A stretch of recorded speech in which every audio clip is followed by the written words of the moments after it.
Hello and welcome all of you in SL Learning. So today's topic is symbols and notation used in ER model.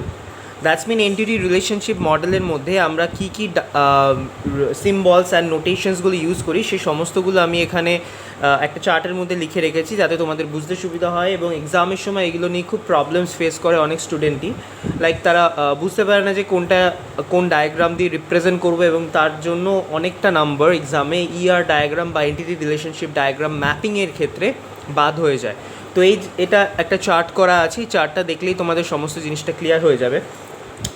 First থেকে আমি একবার just বলে দিচ্ছি জিনিসটা। First this rectangle box is represent entity type. এই rectangle বক্সটা দিয়ে আমরা এন্টিটি টাইপকে বোঝাই। দ্যাটস মিন কোনো এন্টিটিকে যদি বোঝাতে হয় তাহলে এই রেক্ট্যাঙ্গেল বক্সটা দিয়ে বোঝানো যায়। নেক্সট ইজ যে ডাবল রেক্ট্যাঙ্গেল আছে which is represent weak entity type. Weak entity হচ্ছে যার কোনো প্রাইমারি কি থাকে না এবং যে স্ট্রং এন্টিটির উপরে ডিপেন্ড করে থাকে, that's a weak entity. So weak এন্টিটিটা আমরা এই ডাবল রেক্ট্যাঙ্গেল দিয়ে বোঝাচ্ছি। Next is diamond shape. This diamond shape box is represent relationship type. Relationship type that's mean কোনো এন্টিটির সাথে আরেকটা কোনো এন্টিটি যদি রিলেশন বোঝাতে হয়, that's mean 1 to 1 or 1 to many যে ম্যাপিং রিলেশনটা থাকে সেগুলো বোঝাতে আমরা এই ডায়মন্ড শেপ বক্সটাকে ইউজ করে থাকি।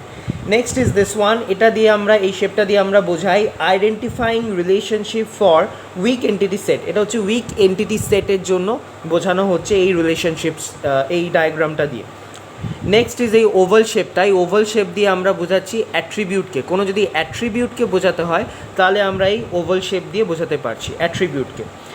নেক্সট যদি কোনো একটা ওভাল শেপের মধ্যে কিছু আইডি রেখে তার নিচে যদি একটা ছোট্ট করে আন্ডারলাইন দিয়ে দেওয়া হয়, that's mean this is a key attribute, মানে আমরা সেটাকে প্রাইমারি কি হিসাবে ধরতে পারি which is unique in a table.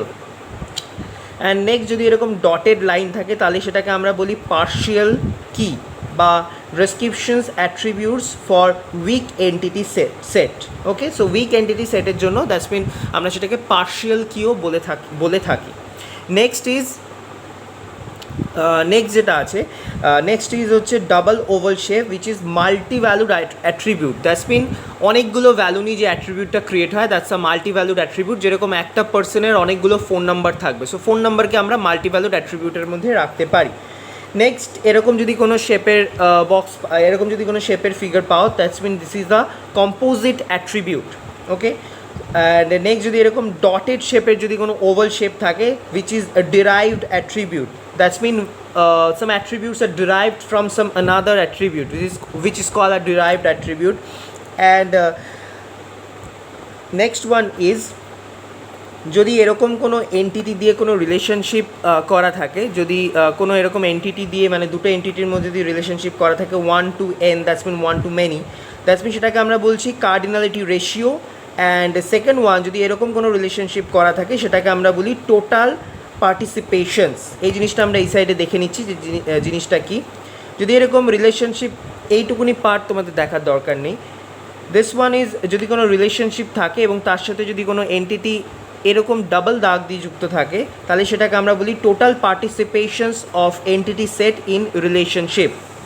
Next one, কোনো একটা রিলেশনশিপ আছে, সেই রিলেশনশিপের বোথ সাইডে যদি এরকম লাইন থাকে দেন তাহলে আমরা সেটাকে বলি মেনি টু মেনি রিলেশনশিপ। মানে যদি কোনো অ্যারো না থাকে, দেখো এখানে অ্যারো আছে, নেক্সটের দুটোতেও অ্যারো আছে, বাট এটা যদি অ্যারো না থাকে তাহলে সেটাকে আমরা বলি many to many relationship no arrow দিয়ে।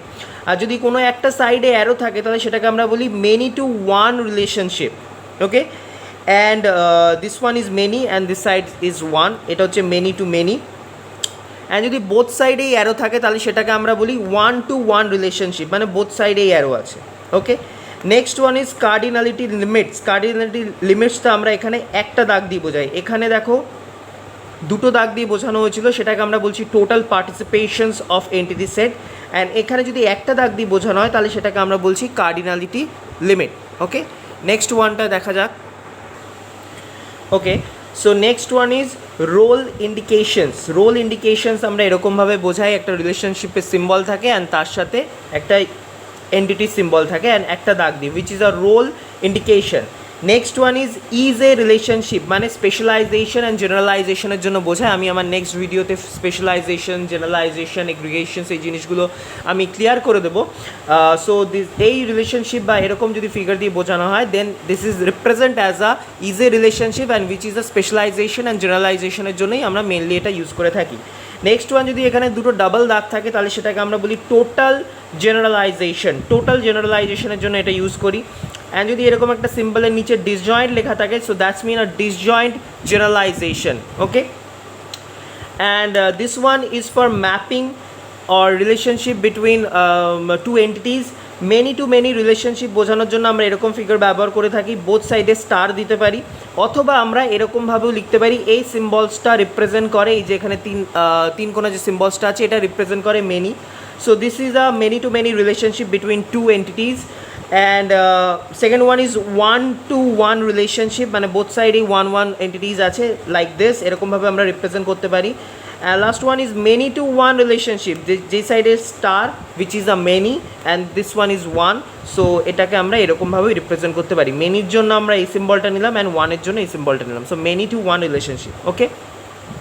অ্যান্ড যদি কোয়েশ্চেনে বলে যে entity set E with attributes A1, A2, A3 and primary কি ইজ A1, দ্যাটস মিন ধরো বললো যে একটা এন্টিটি সেট বানাও যেখানে তিনটে অ্যাট্রিবিউট আছে A1, A2, A3 আর সেখানে A1টা হচ্ছে প্রাইমারি কি, সেটাকে একটা ট্যাবুলার ফর্মে দেখাও, তাহলে আমরা সেটাকে এরকমভাবে দেখাতে পারি। So this one is primary key and this two are the attributes, normal attributes, and this is also a normal attribute, but this is a primary key also, okay. So this all are the notations and symbols of ER model, entity relationship মডেলে আমরা এই সমস্ত সিম্বলসগুলো use করে থাকি বা use হয়ে থাকে। তোমাদের সুবিধার জন্য আমি সমস্ত সিম্বলসগুলো একটা জায়গাতে তোমাদেরকে বুঝিয়ে দিলাম, আশা করি বুঝতে পেরেছো। যদি কোনো জায়গায় অসুবিধা হয় প্লিজ কমেন্ট বক্সে কমেন্ট করো, আর যদি ভিডিওটা ভালো লেগে থাকে তো প্লিজ শেয়ার করো। সাবস্ক্রাইব মাই চ্যানেল, যদি কোনো তোমরা নতুন স্টুডেন্টস হও, so please subscribe my channel, and thank you, signing off from SR learning.